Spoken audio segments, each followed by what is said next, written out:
I had a student come into the PAES lab mid-semester. I didn't have any paperwork or any idea of what her disability was. I didn't know anything about this student.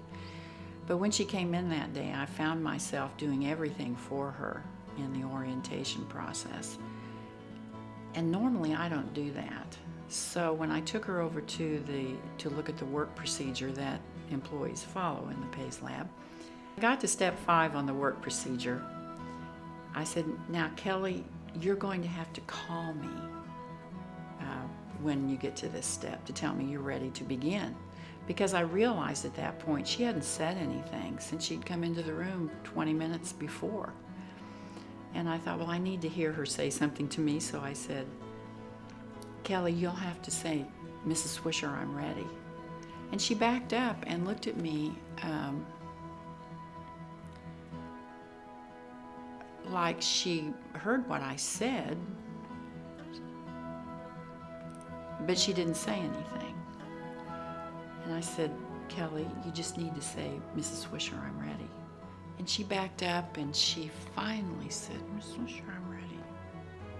And I said, oh, Kelly, you'll have to say that with a lot more volume than that because I'll never hear you. This place is noisy. There's hand tools, there are business machines, there are other machines going on, and it's noisy in here. So you'll have to say, Mrs. Swisher, I'm ready, a lot louder than what you're saying this.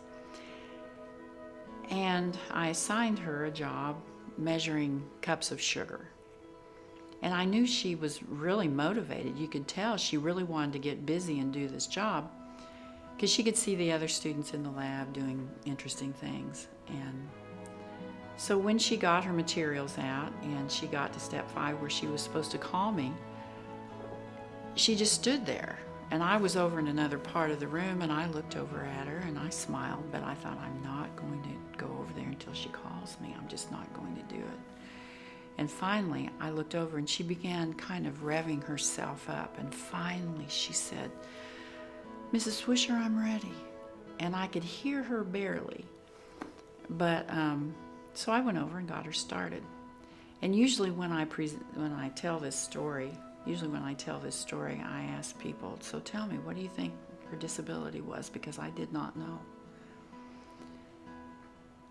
And eventually someone will come around to say she was an elective mute, which means she could talk. She just didn't want to talk and had not talked in several years to anyone. At her IEP meeting, someone asked me, why does she talk?